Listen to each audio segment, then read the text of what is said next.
हर हर महादेव दोस्तों। तो कैसे हैं आप लोग? आई होप अच्छे होंगे और एंजॉय कर रहे होंगे। और साथ ही में साल 2025 जो कि हमारा नया साल होने वाला है, उसकी आपने सेलिब्रेशन की तैयारी भी कर ली होगी। तो आज का दिन है 31 दिसंबर और अभी बजे है सुबह के 9। तो हमने सोचा कि चलिए अपने ब्लॉग के माध्यम से आपको ले चलते हैं किसी नई जगह और एक्सप्लोर कराते हैं वहाँ के जितने भी टूरिस्ट साइट मौजूद है उससे। तो बने रहिए हमारे साथ। तो बताते चले दोस्तों कि राजगीर बिहार राज्य की राजधानी पटना से तकरीबन 100 किलोमीटर दूर दक्षिण पूर्व में स्थित है। तो यहाँ पे जाने के लिए आपके पास 3 रास्ते हैं एज यूजुअल, बाय बस, बाय ट्रेन, बाय फ्लाइट। तो अगर आपको बस से जाना है तो आपको जाना पड़ेगा पहले पटना और फिर पटना से आपको राजगीर के लिए बस मिल जाएगी। बात करें ट्रेन की तो वो भी आपको कहीं से भी आपको पटना के लिए ट्रेन मिल जाएगी और देन पटना से आपको राजगीर की भी ट्रेन मिल जाएगी। देन बात करें फ्लाइट की तो आपके पास दो एयरपोर्ट की, या तो आप पटना एयरपोर्ट आ जाए और वहां से आपको फिर से रेलवे एंड बस दोनों मिल जाएंगे, या फिर आप गया एयरपोर्ट पे उतर जाए, वहां से भी आपको बस मिल जाएगी।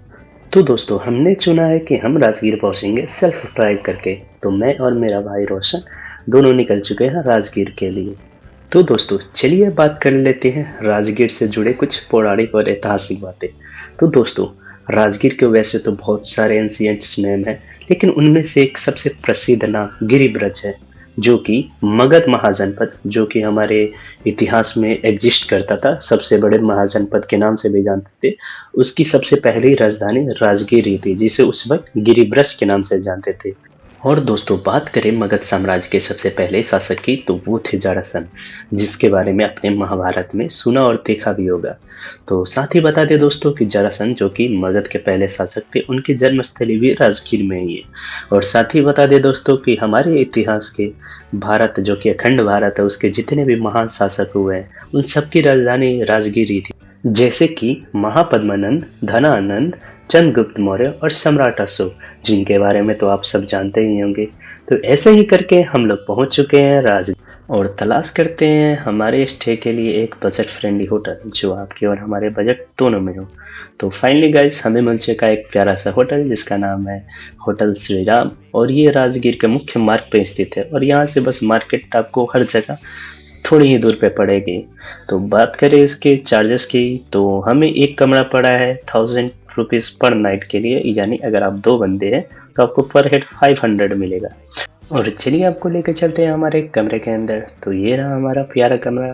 तो बात करें यहाँ पे कंफर्टेबिलिटी की तो आप जैसा कि देख सकते हैं यहाँ पे 4 बंदे आराम से सो सकते हैं। तो दोस्तों बात करें कि अगर आपका बजट ज़्यादा है तो आप ये होटल बुक कर सकते हैं, जिसके रूम का किराया तकरीबन आपको 2 से 3 हज़ार एक रूम के लिए पड़ सकता है। तो थोड़ी देर रेस्ट करने के बाद हम निकल चुके हैं एक लोकल साइट सीन एक्सप्लोर करने, जिसका नाम होगा बेनुवन।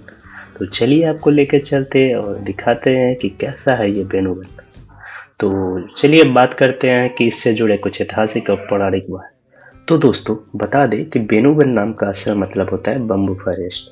तो ये जो उद्यान है इसे हमारे मगध नरेश बिंबिसार ने ऐतिहासिक समय में भगवान बुद्ध को एज ए उपहार दिया था।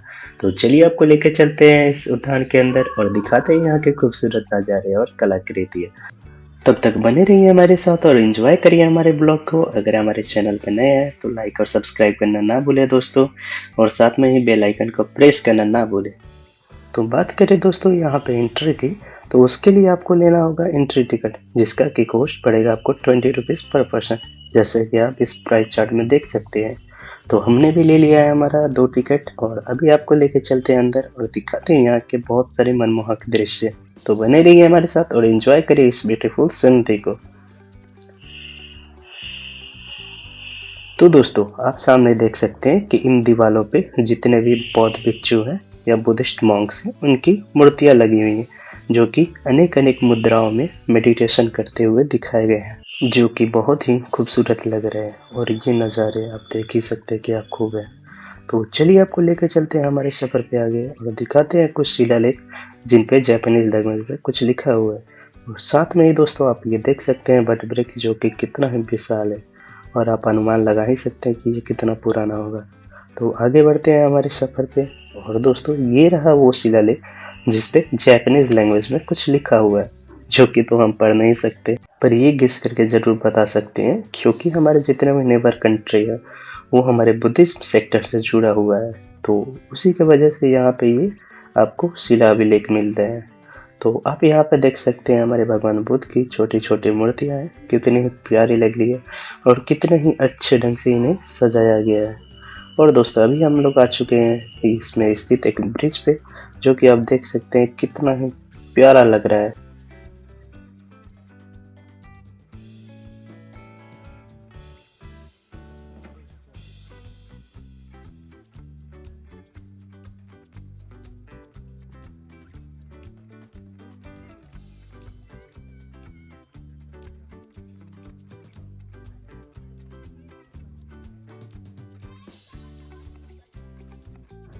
तो दोस्तों अभी हम लोग पहुंच चुके हैं बेनुबन में स्थित एक पॉन्ड के पास, जो कि बहुत ही खूबसूरत दिख रहा है और ये जितने भी वहाँ के टूरिस्ट हैं उनके लिए बेस्ट सेल्फी पॉइंट की तरह काम कर रहा है।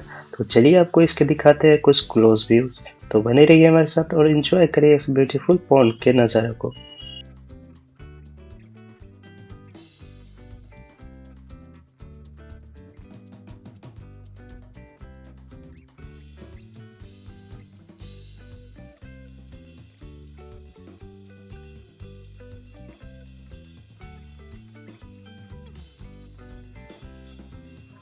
तो दोस्तों जैसा कि मैंने ऑलरेडी बता रखा है कि बेनुबन का असल मतलब होता है बम्बू फॉरेस्ट। तो आप यहाँ पे बम्बू ट्री को देखकर अनुमान लगा ही सकते हैं कि आखिर इसका नाम बेनुबन क्यों पड़ा है। तो दोस्तों अभी हम लोग पहुंच चुके हैं यहाँ पे स्थित एक टेम्पल के पास, जिसे देखने के लिए हमारे जितने भी नेबरिंग कंट्री के फॉरेन टूरिस्ट है उनकी हुजूम यहाँ पे उमड़ी पड़ी है। तो सभी यहाँ पे दर्शन कर रहे हैं और साथ ही अपने फ़ोन से फ़ोटो क्लिक करके एज ए मेमोरी के तौर पे उन्हें स्टोर कर रहे हैं। तो दोस्तों चलिए आपको भी दर्शन कराते हैं भगवान बुद्ध की इस प्रतिमा से और आपको दिखाते हैं क्लोज व्यू। तो दोस्तों आप देख रहे हैं कि कितनी ही प्यारी मूर्ति लगी पड़ी है भगवान बुद्ध की। तो दर्शन करने के बाद हम निकल चुके हैं आगे अपने सफर पे।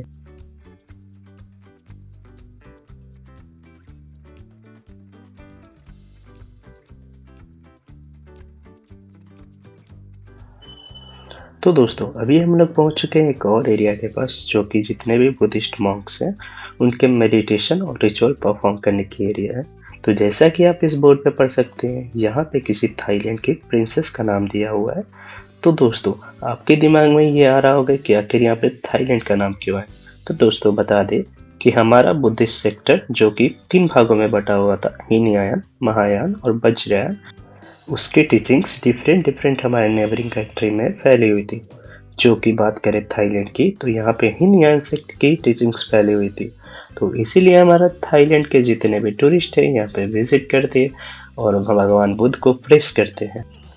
इस साइड को विजिट करने के बाद दोस्तों हम आपको लेकर चलते हैं यहाँ के स्थित हर्बल प्लांट के एरिया में, जहाँ पे बहुत सारे मेडिसिनल प्लांट भी स्थित है।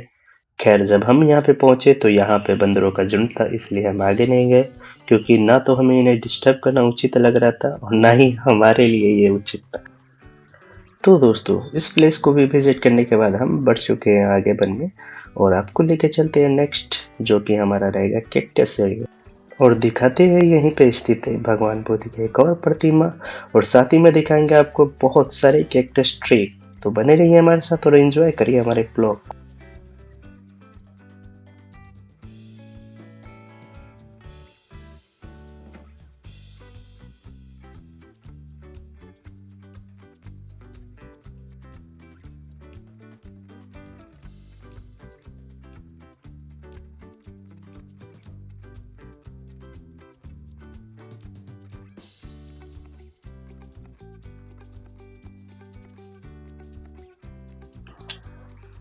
तो दोस्तों बता दें आपको कि इस बेनुबन में बच्चों के लिए भी बहुत सारे खेलने की चीज़ें हैं। तो आप यहाँ पे देख सकते हैं कि बच्चों के लिए झूले और पार्क्स भी है, जिसमें वो लोग स्केट कर सकते हैं।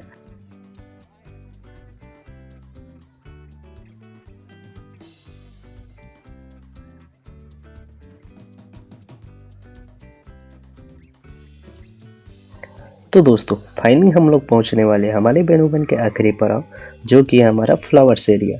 तो चलिए आपको दिखाते हैं यहाँ पे मौजूद बहुत सारे खूबसूरत फूल और दिखाते हैं कि वो कितने ज़्यादा खूबसूरती बिखेर रहे हैं इस प्यारे से उद्यान में। तो बने रहिए हमारे साथ और एंजॉय करिए इस प्यारे फूलों को और हमारे चैनल पे नए हैं तो लाइक और सब्सक्राइब करना बिल्कुल भी ना भूलें। तो बता दें दोस्तों कि वेन्यू वन को एक्सप्लोर करने के लिए आपको लगेंगे 1 से 1.5 घंटे, जो कि हमें भी लगे थे। तो इस जगह को एक्सप्लोर करने के बाद हम निकल चुके हैं अपने होटल के लिए और मिलते हैं आपसे अगले सुबह। तो दोस्तों, आज है हमारे राजगीर का दिन और ये दिन होने वाला है स्पेशल, क्योंकि ये है हमारे नए साल का सबसे पहला दिन।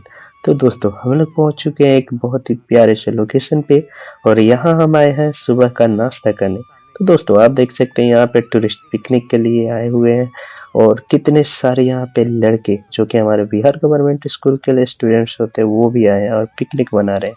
तो दोस्तों, आप यहाँ पे देख सकते हैं कि इस छोटे से ढाबे पे कितने लोगों का लाइन लगा पड़ा है खाने के लिए, क्योंकि दोस्तों यहाँ की जो पूरी और सब्जी है वो बहुत ही स्वादिष्ट बनी हुई है।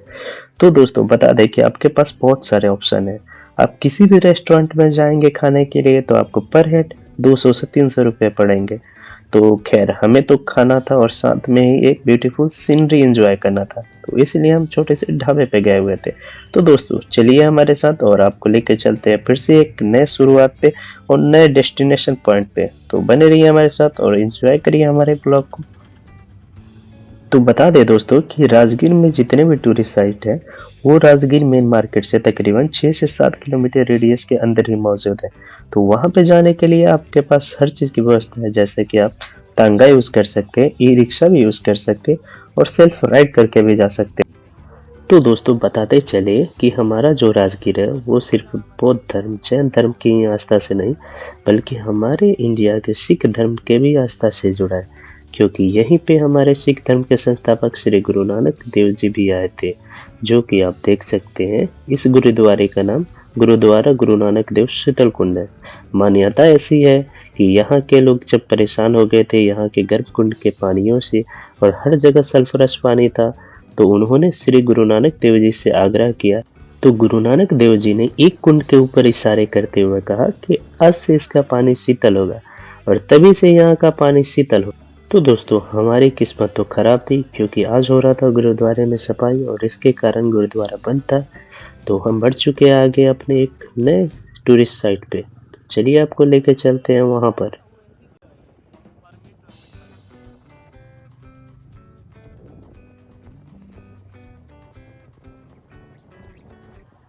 तो दोस्तों, बता दें आपको कि हमारा प्लान कुछ ऐसा था कि हम सबसे पहले अपने मार्ग में पड़ने वाले सबसे लास्ट टूरिस्ट साइट को एक्सप्लोर करेंगे और फिर उधर से रिटर्निंग में सारे टूरिस्ट साइट को एक्सप्लोर करेंगे।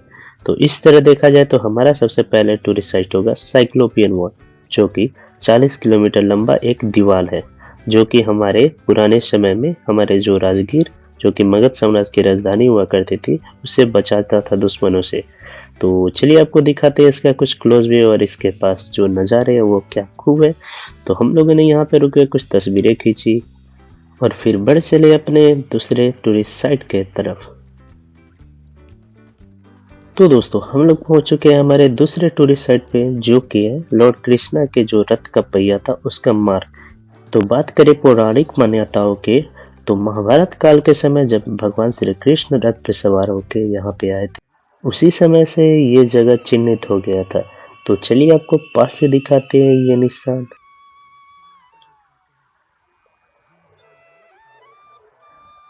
तो दोस्तों, इन पहियों के निशानों को देख के तो आप अनुमान लगा ही सकते हैं कि उस समय भगवान श्री कृष्ण का रथ कितना ही विशाल होगा और वजन भरा होगा, क्योंकि हमारे प्रभु श्री कृष्ण जो तीनों लोक के स्वामी जो ठहरे।